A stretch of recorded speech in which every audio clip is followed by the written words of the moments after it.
De historia y derecho laboral hablaré el día de hoy a través de mis redes sociales. De historia de Colombia. Y empezaré por hablarles hoy de un tema específico que tiene que ver con el derecho. Y es las constituciones los, que han regido nuestro país desde que el 7 de agosto de 1819 obtuvimos la independencia del Imperio Español, cuando en la batalla de Boyacá el ejército patriota logró imponerse al ejército realista de los españoles. Desde esa época hasta hoy, 10 constituciones han regido los destinos del país en 10 escenarios diferentes para su promulgación, que vamos a intentar ver en la primera parte de esta charla, que va de las 7 de la noche a las 8, donde la mitad hablaré de este tema y la segunda parte hablaré del tema del derecho laboral en lo que tiene que ver con el derecho colectivo, en las funciones que debe un sindicato cumplir en representación de sus afiliados. Decía que en esta parte de la historia de Colombia, que es la historia del derecho constitucional en nuestro país, empieza en 1819, cuando se crea la República. Antes también habíamos tenido otras constituciones. Cuando se dio ese, esa revuelta el 20 de julio de 1810 en Santa Fe de Bogotá, durante el periodo que se conoce comúnmente como el periodo de la Patria Boba, el país tuvo por diferentes partes de lo que hoy es nuestro país diferentes constituciones. Llegamos a tener alrededor de 50 constituciones, pero que tenía era una jurisdicción muy reducida. Pero ya para hablar de las constituciones que a partir de 1819 tuvimos, tenemos que hablar de la primera de ellas, que es la Ley Fundamental de Angosturas de 1819.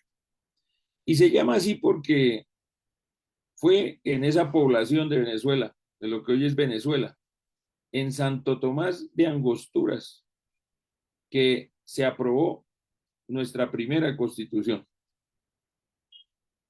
Hoy esa población ya no lleva el nombre de Santo Tomás de Angosturas, sino que ha sido rebautizada. Y allí fue donde, después de obtener la victoria, el Ejército Libertador, se aprobó la primera constitución. Hoy se llama Ciudad Bolívar. Fue refundada el 30 de mayo de 1836 por el venezolano Carlos Sublet, el presidente venezolano Carlos Sublet. Y en esa población venezolana fue que se aprobó el 17 de diciembre lo que se llamó la Ley Fundamental de la República de Colombia, que algunos llaman en la parte literaria como la Gran Colombia. Esa naciente república quedó integrada por los territorios de la Capitanía de Venezuela y el Virreinato de la Nueva Granada, los que a su vez pasaron a denominarse como Venezuela y Cundinamarca. Esa constitución contaba con 11 artículos, pero de ellos emanaban suficientes herramientas jurídicas como para edificar la organización política que hoy conocemos como la República de Colombia. En esa ley de Angosturas se adoptó la tridivisión del poder, es decir, que el poder del Estado estaba dividido en legislativo, ejecutivo y judicial, como actualmente lo conocemos. Y ese territorio que se dividió básicamente en dos departamentos, Venezuela y Cundinamarca, con sus capitales Caracas y Santa Fe, cada una gobernada por un vicepresidente. Todo, todo el territorio dependía de un gobierno central encabezado por el general Simón Bolívar, teniendo un poder ejecutivo que fue repartido en tres órganos fundamentales, ese poder que tenía el Estado: en el legislativo, encargado de expedir las leyes; el ejecutivo, de ejecutarlas; y el poder judicial, de hacer cumplir esas leyes. Entonces, básicamente, esa norma fundamental de Colombia encarnó la estructura del Estado que hoy tenemos. En ese Congreso de Angosturas, por ejemplo, se aprobó como pabellón oficial de la República, como bandera de la República, el que utilizaba Venezuela, compuesta de los colores amarillo, azul y rojo, que hoy nos identifica a Venezuela, Colombia y Ecuador, porque el territorio de Ecuador se anexaría posteriormente a este territorio de la ley fundamental de Angosturas. Esa bandera, hay que recordar, fue diseñada por el venezolano Francisco de Miranda, por allá en el año de 1806, cuando se transportaba en el bergantín Leandro en la expedición de Coro en Venezuela. El emblema fue modificado en 1834 por el general Santander, quedando compuesto de los tres colores, rojo, azul y amarillo, en franjas horizontales iguales. La siguiente modificación sería bajo el gobierno del general Tomás Cipriano de Mosquera, en donde la bandera quedó con los mismos tres colores, pero en franjas horizontales, pero el amarillo ocupando la mitad de la bandera y el rojo y el azul las partes iguales, la otra mitad, que esa es la bandera que tenemos hoy los tres países que integraron en esa época la República de Colombia, como se llamó, no la Gran Colombia. Eso es se acuñó desde el punto de vista literario, como una gran nación, pero en la Constitución se llamaba República de Colombia. Durante su vigencia, que fue muy corta, apenas de 2 años, Bolívar dejó encargado el ejecutivo a Francisco de Paula Santander, es decir, de presidente, al que era vicepresidente de Cundinamarca. Y él fue el que realmente gobernó durante ese periodo, mientras que Bolívar se dedicaba a a las líderes de tratar de liberar más estados colombianos. Viendo que por acá, por el Facebook, hay gente que nos está siguiendo y quiere darle un saludo a Andrés Felipe Quiñones, Nubia Rodríguez, Nico, Shandor Peter, no sé qué, García. Estamos escuchando la intervención de la familia, dice el compañero. Y sigo diciendo que esa fue la primera constitución que tuvimos en este periodo, la de la República de Colombia, que fue aprobada allá en Santo Tomás de Angostura, hoy conocido en población de Venezuela, que hoy se conoce como Ciudad Bolívar. La segunda constitución que tuvimos es la constitución de Villa del Rosario de Cúcuta en 1821. Realmente decía que la primera tuvo una efímera vigencia, y ya cuando en 1821 el vicepresidente de nuestro territorio es Antonio Nariño, que ha regresado de España, de purgar años y años de su vida en prisión. Nariño, sin lugar a dudas, en lo personal considero es el colombiano más importante de nuestra historia, que de sus años de vida, 17 en 4 oportunidades las pasó preso por haber buscado siempre de manera consistente y sin cambiar de rumbo la libertad de nuestro territorio.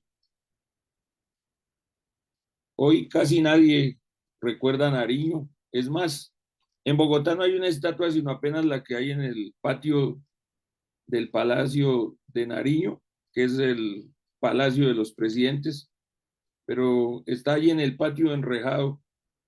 Por algunos tiempos la han dejado visitar, pero en Bogotá no hay más estatuas de Nariño, que precisamente instaló como vicepresidente el Congreso de Villa del Rosario de Cúcuta el 6 de mayo de 1821, presentando un modelo de constitución que había concebido cuando estaba preso en cautiverio en Cádiz, en España, por haber luchado siempre por nuestra independencia. Y allí llegó y el general Bolívar, presidente por aquel entonces de la República de Colombia, como una forma de reconocimiento, lo nombró vicepresidente y él presentó un texto constitucional de carácter federal que tenía importantes medidas, importantes figuras para que los territorios tuvieran autonomía, para gobernar el país desde las regiones. Sin embargo, ese proyecto que presentara Antonio Nariño no fue tenido en cuenta por el Congreso, sino que el proyecto fue desechado. Y como no lo tuvieron en cuenta, finalmente renunciaría al cargo y se vendría de Villa del Rosario de Cúcuta para Bogotá, donde le esperaría un futuro peor. Cuando fue enjuiciado en el Congreso, incluso se le acusó de manera deshonrosa de haber traicionado a la patria, pero finalmente él defendiéndose demostraría con lujo de detalles que lo que había dedicado toda su vida era a defender verdaderamente la libertad de nuestro territorio. Pero eso haría que finalmente decepcionado de el trato recibido por aquellos por los que luchó y por los que pagó 17 años de cárcel, lo trataran como lo trataron, se fue de Santa Fe, se fue para Villa de Leyva, en lo que hoy es Boyacá. Y allí decepcionado murió tiempo después. Pero volviendo a las disputas en ese Congreso, donde después de 6 meses, los 61 miembros de ese Congreso aprobaron un texto constitucional que fue sancionado el 6 de octubre de 1821, entrando en vigencia a partir del 1 de enero de 1822. Allí el Congreso eligió como presidente al general Simón Bolívar y como vicepresidente al general Francisco de Paula Santander. La estructura de la República se mantuvo, integrada por Cundinamarca y Venezuela, pero dejando abierta la posibilidad de que se uniera a esos dos territorios la República de Quito, que aún permanecía bajo el dominio español.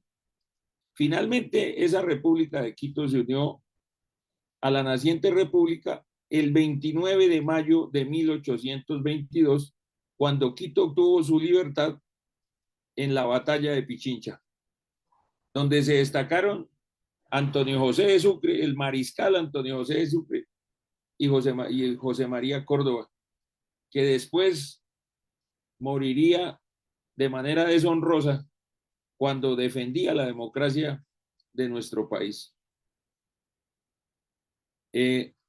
Para el año de 1821 hay que olvidar algo que sería muy importante en la historia de Colombia más adelante, que al territorio nuestro se había anexado el Istmo de Panamá, ese que por influencia de los Estados Unidos perderíamos como parte del territorio por allá en 1903. En esa constitución de Villa del Rosario de Cúcuta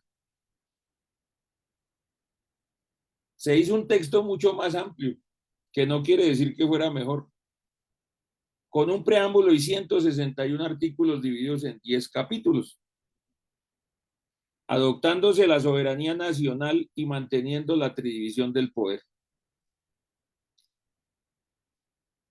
La nación, como se estableció en la Constitución, tiene una significación sociológica que cobija a las personas que integran una comunidad histórica con una cultura, una lengua y unas costumbres más o menos comunes y con una conciencia mayor o menor de pertenecer a ella.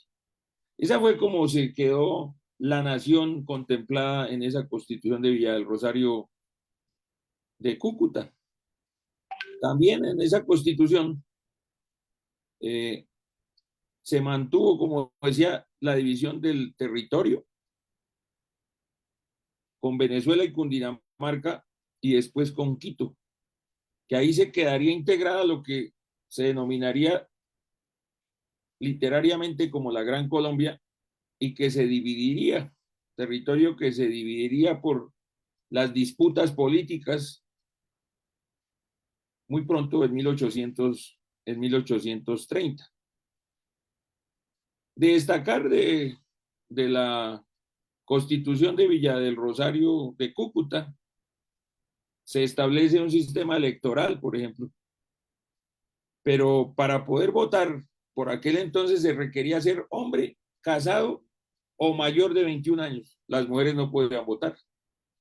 Y tener una propiedad por valor por lo menos de 100 pesos de aquel entonces, que era una fortuna, o demostrar el ejercicio de una profesión, oficio, comercio o industria útil, casa o taller abierto independiente. Es decir, que solamente podían votar los hombres casados o mayores de 21 años y que tuvieran un bienes de fortuna. No podía votar todo el mundo para elegir a los que nos habrían de gobernar.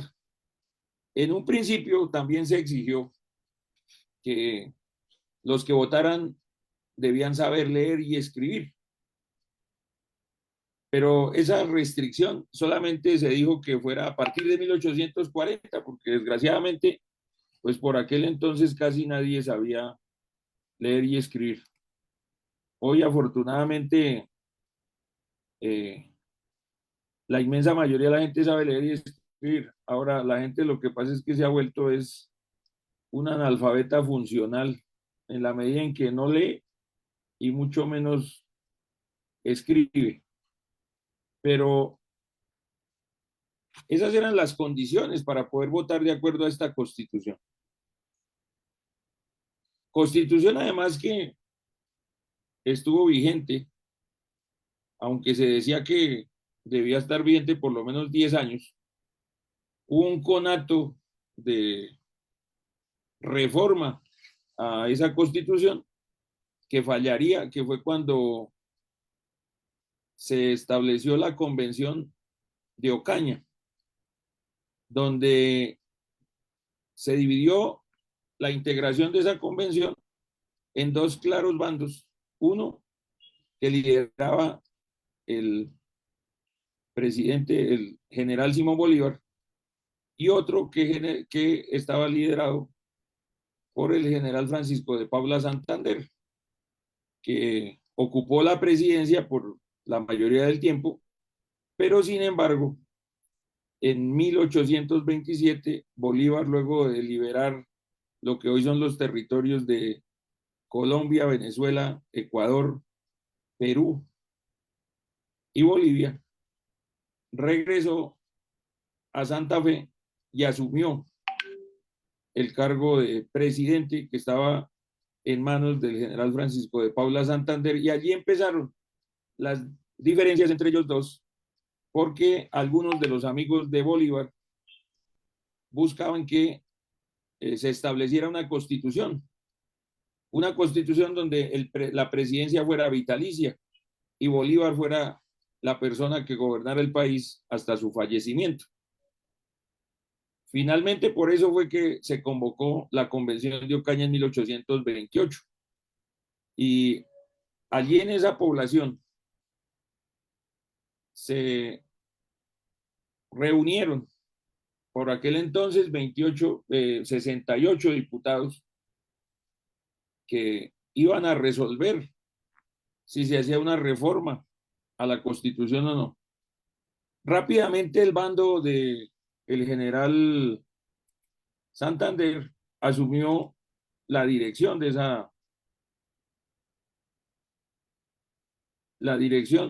esa convención, y cuando Bolívar, desde la distancia, porque estaba en Bucaramanga, entendió que no tenía las mayorías y que no se iba a poder aprobar esa reforma constitucional a la usanza de la boliviana, entonces deciden retirarse los representantes del sector de Simón Bolívar, deciden retirarse de la convención de Ocaña, dejando sin quórum la convención y no pudiéndose realizar ninguna reforma a la constitución de Villa del Rosario de Cúcuta. Eso generaría que con el fracaso de la convención, Bolívar regresara a Bogotá, donde muchos de sus amigos lo asusaban, entre ellos el que después sería general, Pedro Alcántara Herrani, que sería presidente también, de que asumiera todos los poderes, es decir, que se convirtiera en un dictador. Y el 27 de agosto Bolívar se proclamó dictador de aquel 1828, diciendo: no diré nada de libertad, porque si cumplo mis promesas seréis más que libres, seréis respetados. Además, bajo la dictadura, ¿quién puede hablar de libertad? Compadezcámonos mutuamente del pueblo que obedece y el hombre que manda solo. Cierro comillas de lo que dijo Bolívar, expidiendo inmediatamente lo que se llamó el decreto orgánico del gobierno supremo, mediante el cual suspendió la vigencia de la Constitución de 1821 y eliminó el cargo de vicepresidente, con el fin de sacar del gobierno al general Francisco de Paula Santander. Se unificaron esos tres poderes, pero en una sola cabeza, el jefe de Estado, apoyado por unos consejos de secretarios y el Consejo de Estado, como un órgano apenas consultivo del jefe supremo. Y así se adoptó una especie de monarquía sin corona, que después quiso reemplazar con una con corona. Ese es uno de los episodios de nuestra historia que poco se ha estudiado. Ese donde el general Bolívar asume la posición de dictador y asume todos los poderes. Y como reacción a ello, viene el atentado, el de la noche septembrina, ese 25 de septiembre de 1828, donde se intenta asesinar al general Bolívar allá en lo que hoy es el Palacio de San Carlos, donde hoy queda la sede de la Cancillería o el Ministerio de Relaciones Exteriores en Bogotá. Logra salvarse del atentado, lo salva Manuelita Sáenz, que en adelante sería conocida como la libertadora del Libertador, y después empezó la revancha, donde se busca cuáles son los participantes de ese atentado, y algunos vienen a pagar los platos rotos sin ni siquiera haber participado, pero porque alguien del lado de Bolívar los odiaba y logró influenciar las decisiones judiciales que en contra se darían. Entre los que acusan de haber participado estaba Mariano Espina Rodríguez, el que sería abuelo de Mariano Ospina Pérez y que sería el fundador del Partido Conservador. Pero también Ezequiel Rojas, y Ezequiel Rojas sería el fundador del Partido Liberal en 1848. Y a Florentino González también lo acusan, como a Tomás Herrera y a Vicente Azuero. De Santander se dijo que había participado, pero la historia demostró que no había sido así. Aunque sí supo el complot, no participó en él. El hombre de las leyes, como denominaron después a Santander, fue declarado culpable por el tribunal que dirigió el venezolano Rafael Urdaneta y condenado a pena de muerte. Pero Bolívar, en un acto de generosidad, le conmutó la pena de muerte por el exilio y entonces se fue para Europa. Ileso Bolívar, creo que la que sí quedó herida fue la República de Colombia. Bolívar sintió el atentado. Al día siguiente derogó el decreto orgánico y se dieron a la tarea con un poder sin límites de implantar una monarquía para que el libertador gobernara hasta su muerte. Y allí esta parte es poco conocida. El libertador le mandó cartas a la Casa Real francesa y a la Casa Real inglesa para que una de esas dos casas reales en Europa fuera la que le sucediera una vez su muerte.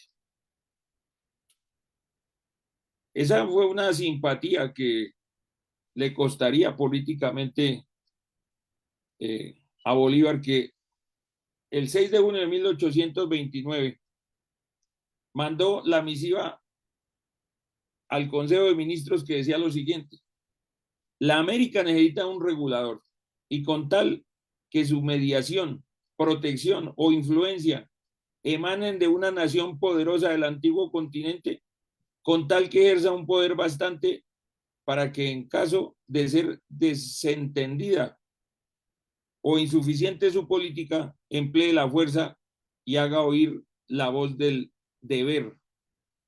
Lo demás es cuestión de nombre. Esa fue la intención que tuvo Bolívar, de que o la Casa Real francesa o la Casa Real inglesa lo sucedieran el poder, porque decía que ellas sí tenían fuerza para controlar internamente el país. El secretario de Relaciones Exteriores de aquel entonces, que hoy sería como el canciller, Estanislao Vergara, encomendó a los representantes de nuestro país en Londres y París, José Fernández Madrid y Leonardo Palacio, iniciar negociaciones con los gobiernos ingleses y franceses para que uno de las dos casas reales, cualquiera, viniera a gobernarnos después del fallecimiento de Bolívar. El 8 de septiembre de ese año, Vergara le comunicó a Palacios: el proyecto, como verá usted, es el de proclamar desde ahora una monarquía constitucional que será regida mientras la vida del libertador por su excelencia. Usted convendrá en que para el éxito mismo de la mutación de forma de gobierno es conveniente que el libertador por su vida gobierne este país. Se hará así un tránsito suave hacia la monarquía, porque los pueblos, olvidándose de las elecciones y acostumbrándose a ser gobernados permanentemente por el libertador, se dispondrán a recibir a un monarca. Los elementos monárquicos que nos faltan podrán crearse en este tiempo, ya con Senado hereditario, que será una base de la aristocracia, y ya aumentándose las fortunas de los hombres con el espíritu de empresa. Esos contactos se adelantaron con las dos casas reales en Europa, pero la casa inglesa hizo saber que no permitiría que un francés viniera a gobernar un país en América del Sur. Aconsejaron que se implementara la monarquía, pero en cabeza del libertador, para que la sucesión se diera de acuerdo con las conveniencias de la región. Cuando estos comentarios ya llegaron acá, meses después, Bolívar ya había desistido de la idea de que se hiciera una monarquía con casa real o francesa o inglesa a la cabeza. Estamos en el año de 1829 y aquí dejaré lo que tiene que ver con las constituciones que hemos tenido para pasar al otro tema que había planteado iba a desarrollar el día de hoy, que es un tema de orden legal, que es las funciones que tiene un sindicato, que se encuentra en nuestro Código Sustantivo del Trabajo, en el artículo 373. Sé que varios han estado escribiendo por el Facebook. Bienvenidos todos a esta charla. Aquí va a quedar alojada la grabación y la podrán compartir o la podrán volver a ver si les interesa. ¿Cuáles son las funciones de los sindicatos? Es decir, ¿para qué son hechos los sindicatos en Colombia? Son 10 funciones que están en ese artículo. Y sobre esas 10 funciones nos podríamos quedar toda la noche hablando, porque son realmente unas funciones amplias que requieren que un sindicato haga un trabajo serio con el fin de representar de manera digna a sus afiliados y a los trabajadores en general. En esa norma, en el artículo 373 de nuestro Código Sustantivo del Trabajo, establece que la primera función de una organización sindical es estudiar las características de la respectiva profesión y los salarios, prestaciones, honorarios, sistemas de protección o de prevención de accidentes y demás condiciones de trabajo referente a sus asociados para procurar su mejoramiento y su defensa. No hay que olvidar que este código está vigente desde la mitad del siglo XX. Este código fue promulgado en 1950. Es decir, hoy tiene casi 75 años.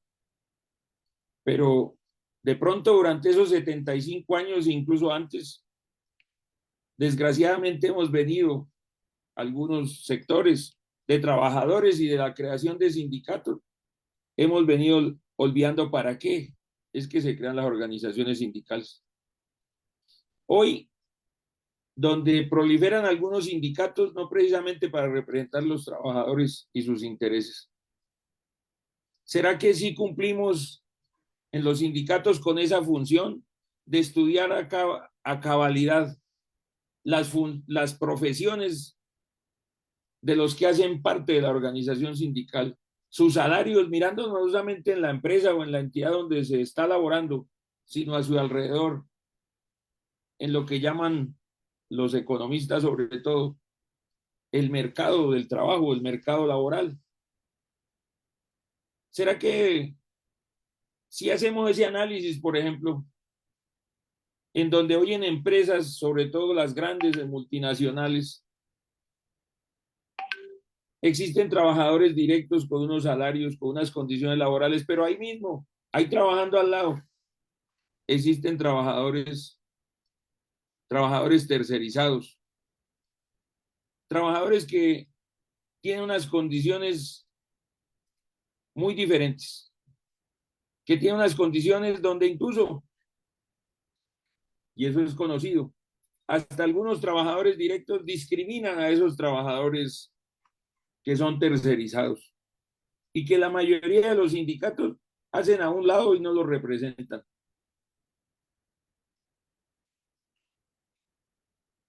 Esa es una función que debería ser cumplida por parte de esas organizaciones sindicales, como también, y vean lo visionaria que era la norma, 75 años atrás decía que el sindicato se debía ocupar de los sistemas de protección o de prevención de accidentes. Y hoy uno de los temas que más agobian a los trabajadores es el tema de la pérdida de su salud. De la pérdida de su salud porque no hay prevención, porque no hay sistemas de protección, donde el trabajador entrega su salud por un trabajo, porque le toca trabajar forzado, porque a veces incluso sin que se lo pidan lo hace. Y las organizaciones sindicales ya están capacitadas para representar a los trabajadores, para decirle, por ejemplo, cómo adelantar un proceso de calificación del origen de sus enfermedades o de la pérdida de capacidad laboral.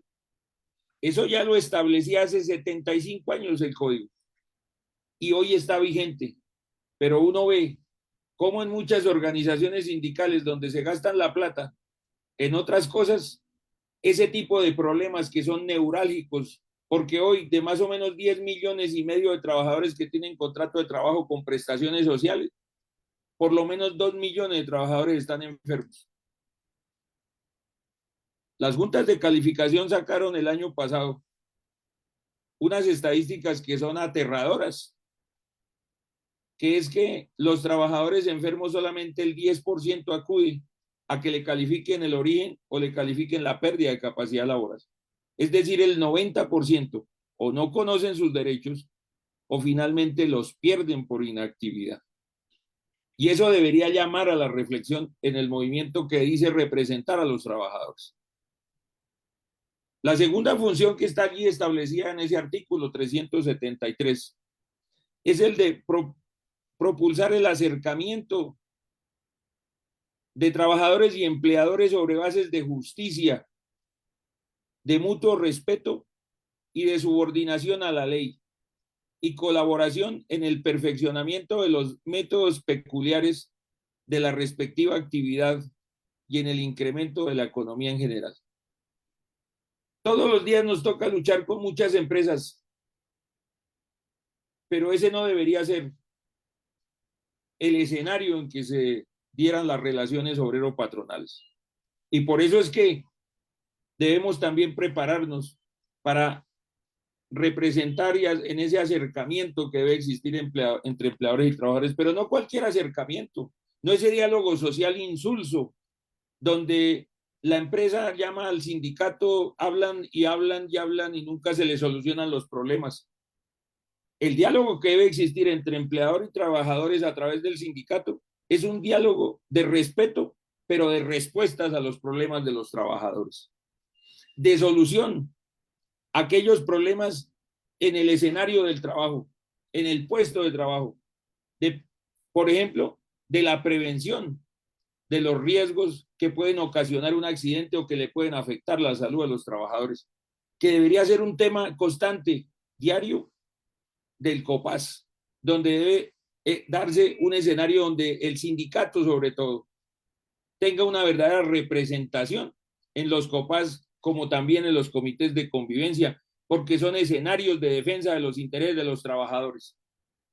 Pero también son escenarios donde muchos empleadores lo único que hacen es llenar formatos para tener cuando el Ministerio del Trabajo le da por hacer una visita y con eso decir que llenan el requisito de oír a los trabajadores en esos escenarios.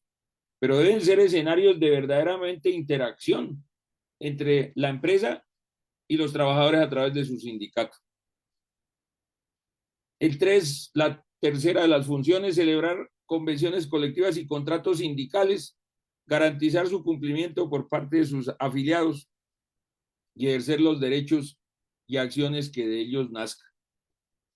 Obviamente que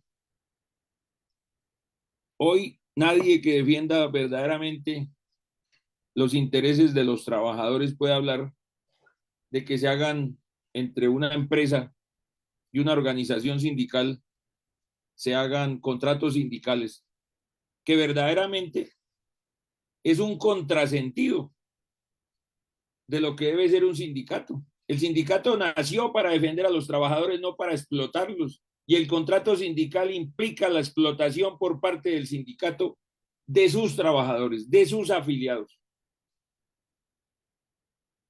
Ejemplos hay muchos de cómo ha sido un fracaso cuando se han dado esos contratos sindicales para los intereses de los trabajadores. Porque en esos contratos sindicales lo que ha dado la práctica es que algunos directivos de esos sindicatos que se han prestado para eso hayan tomado las riendas de esos contratos para intereses de manera personal, pero no colectivos. Y sobre la base de la explotación del trabajador que cumple ese contrato. Claro, tenemos que celebrar convenciones, pero para celebrar convenciones el sindicato tiene que tener una estructura, tiene que tener una capacitación, tiene que tener una estrategia.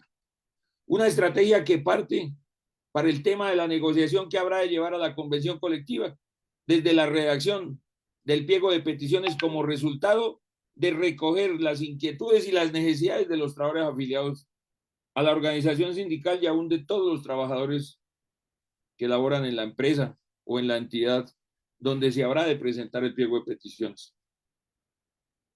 Esa preparación previa de quienes habrán de ser elegidos para integrar las comisiones negociadoras, no solamente trabajadores afiliados a la organización sindical, sino incluso por fuera de la organización sindical, personas que le aporten a la organización con el fin de que tengan al final del conflicto colectivo un buen resultado para los trabajadores y sus familias.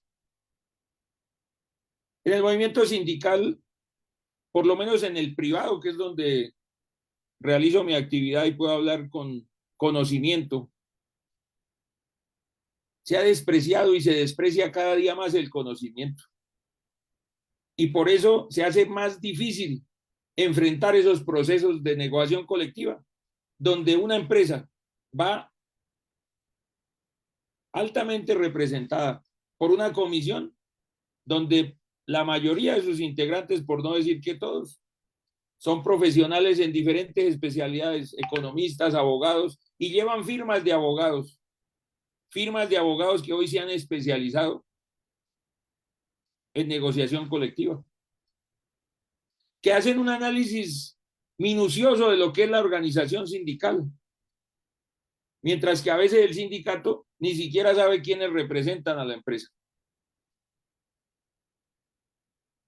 Tenemos que subir el nivel, tenemos que tener negociadores internos y externos con conocimiento, con carácter, con espíritu de lucha, que defienda verdaderamente los intereses de los trabajadores. Y otros escenarios que también tienen que ver con la solución, del conflicto colectivo. Por ejemplo, árbitros en los tribunales de arbitramiento, que pueden ser trabajadores, porque no es obligación que sean abogados, pero con conocimiento y sobre todo que le pese la camiseta de los trabajadores para buscar que se haga equidad, como dice la ley, en los tribunales, a favor de tener condiciones dignas y justas de trabajo, como dice nuestra Constitución Política en su artículo 25, se deben dar en nuestro país. Porque en Colombia no se debe aceptar cualquier trabajo, sino uno en condiciones dignas y justas. Pero de esos 25 millones de colombianos que podemos trabajar, solamente 10 millones y medio tienen contrato de trabajo con prestaciones, están afiliados a las cajas de compensación familiar, mientras que casi 15 millones estamos en la informalidad. Nos dedicamos al rebusque, como dice el adagio, porque no tenemos un contrato de trabajo fijo. Y ahí es donde hay una mentira, por ejemplo, cuando se habla de reformas y de otra cosa, que solamente podrían llegar a beneficiar esos 10 millones y medio, pero poco o nada se hace para buscar cómo cobijar a esos 14 millones y medio de trabajadores que hoy se están desperdiciando para la construcción de un gran país en todos los escenarios. La cuarta función que establece el artículo del Código Sustantivo del Trabajo sobre las funciones de los sindicatos es asesorar a los asociados en la defensa de los derechos emanados de un contrato de trabajo o de la actividad profesional correspondiente y representarlos ante las autoridades administrativas, ante los empleadores y ante terceros. Cada día abundan, se multiplican los problemas de los trabajadores.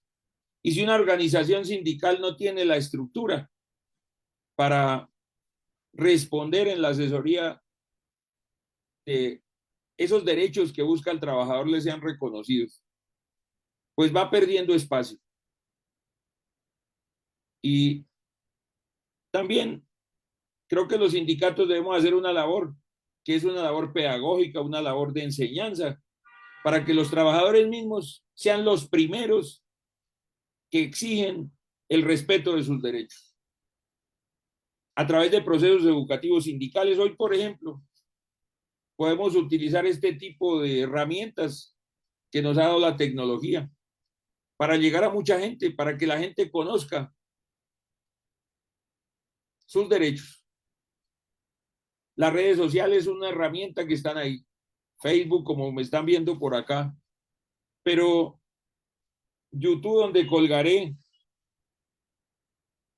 esta charla, TikTok,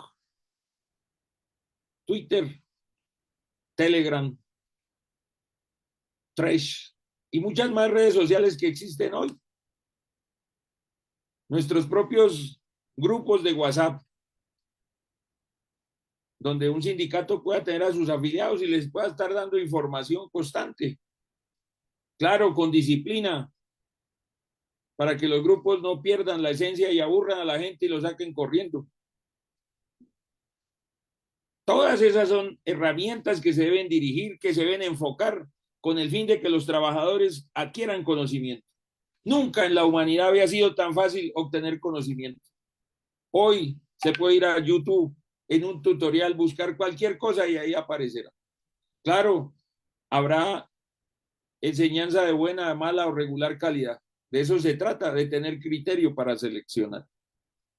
Pero nunca habíamos tenido tantas ventajas para adquirir conocimiento como lo tiene la humanidad el día de hoy. Pero de pronto nunca también se había tenido tan bajo criterio a la hora de no ser maduros, de no tener un carácter definido. Y tampoco hay que creer que el mundo es las redes sociales, como creen algunos. No, el mundo es la vida real, esa vida real del trabajador que le toca levantarse a las 4 de la mañana para ir a tomar turno a las 6 y que le toca trabajar todo el día o que le toca pasar de noche. Un trabajador de la salud que le toca a las 7 de la noche y esperar hasta las 7 de la mañana del otro día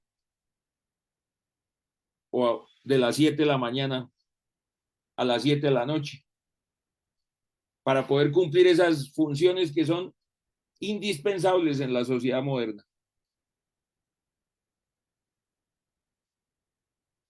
La siguiente función es la de representar en juicio o ante cualesquiera autoridad o organismos los intereses económicos comunes o generales de los agremiados o de la profesión respectiva y respetar esos mismos y representar esos mismos intereses ante los empleadores y terceros en caso de conflictos colectivos que no hayan podido resolverse por arreglo directo, procurando la conciliación.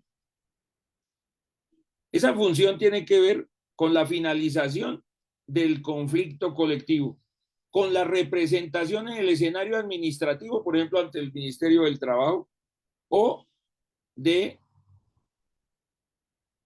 los procesos judiciales, haciendo una claridad que el sindicato en la mayoría de los derechos de los trabajadores no puede disponer de esos derechos y por tanto el sindicato lo que tendrá que hacer es coadyuvar las acciones del trabajador, que es el que debe precisamente iniciar esas acciones, sobre todo en el campo judicial, porque sobre todo los derechos individuales son de titularidad del trabajador Y aunque el sindicato busque la defensa de esos derechos, el sindicato no puede disponer de esos derechos porque no es el titular de los mismos.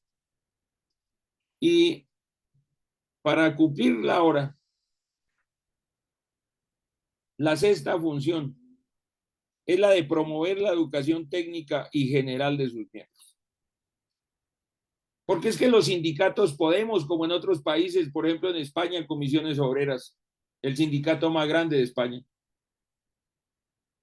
establecer escuelas, escuelas de oficios, escuelas de educación técnica, escuelas que le enseñen a la gente a tener incluso otro conocimiento que le pueda permitir incluso cambiar de trabajo.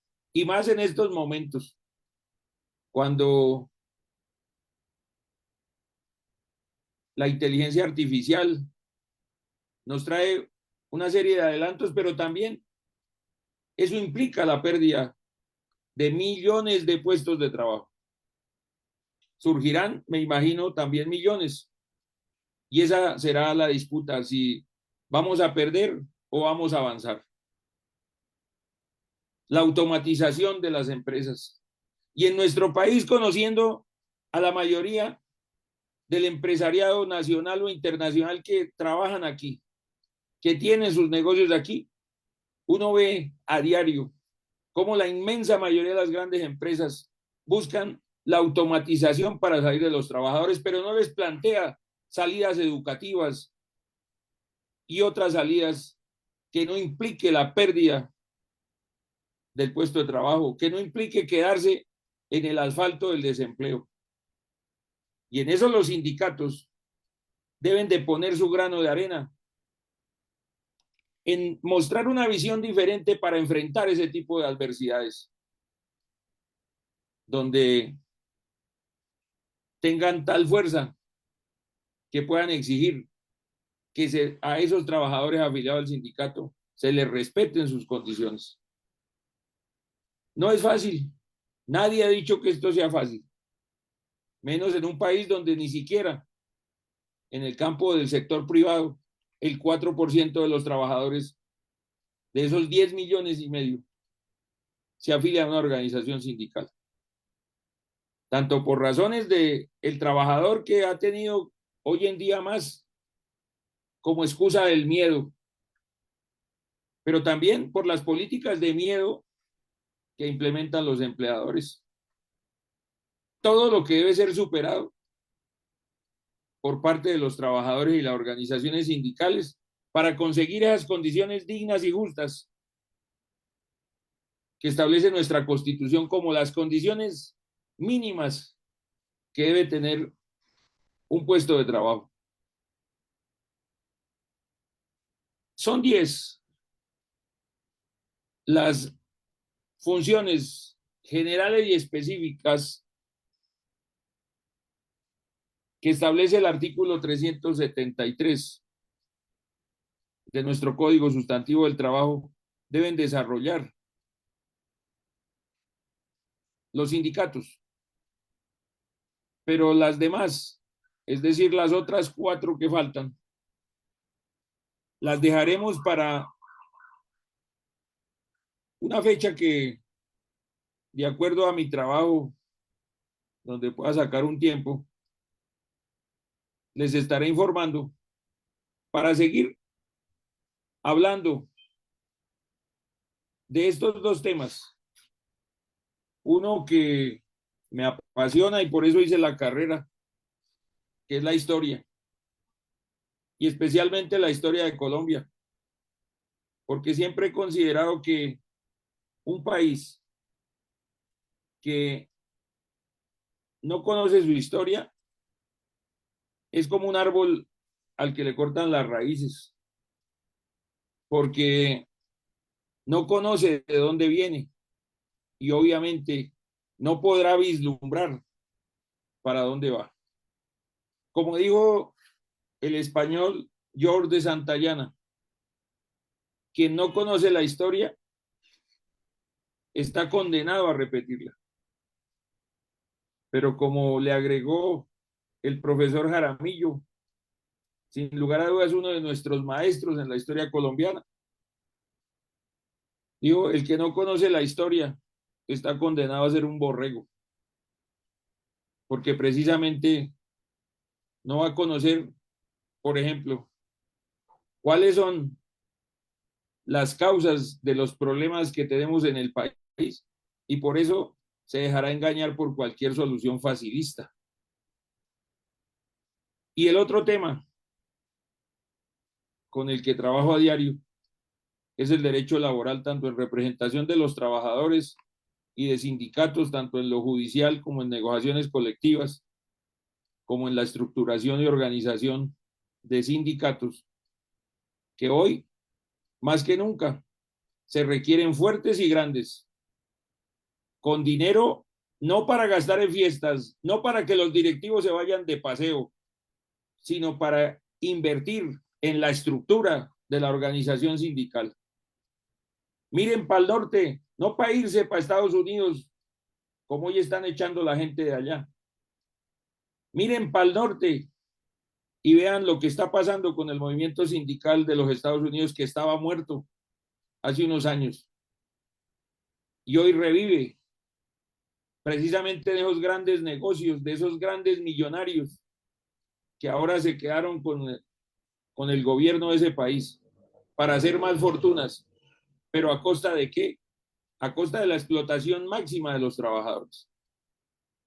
Pero la gente se está organizando y están haciendo grandes sindicatos. En el sector automotriz lo hicieron, en el sector portuario lo hicieron hace unos meses con una huelga que en apenas una semana logró grandes reivindicaciones salariales y de derechos para los trabajadores portuarios, que por mucho tiempo se habían quedado quietos y habían abandonado el sindicalismo. ¿Y por qué en Colombia no podemos hacer esos sindicatos? Esos sindicatos de 5.000, 10.000 o más trabajadores, que representen de manera genuina los intereses de los trabajadores. Eso se hace organizando, trabajando duro, luchando, pero teniendo conocimiento y teniendo una estrategia para enfrentar todas las adversidades que en un país como el nuestro deben de sobrepasar aquellas organizaciones que representan a los trabajadores. La lucha sigue. Nos vemos pronto para seguir con la historia de Colombia y el derecho laboral tanto individual como colectivo.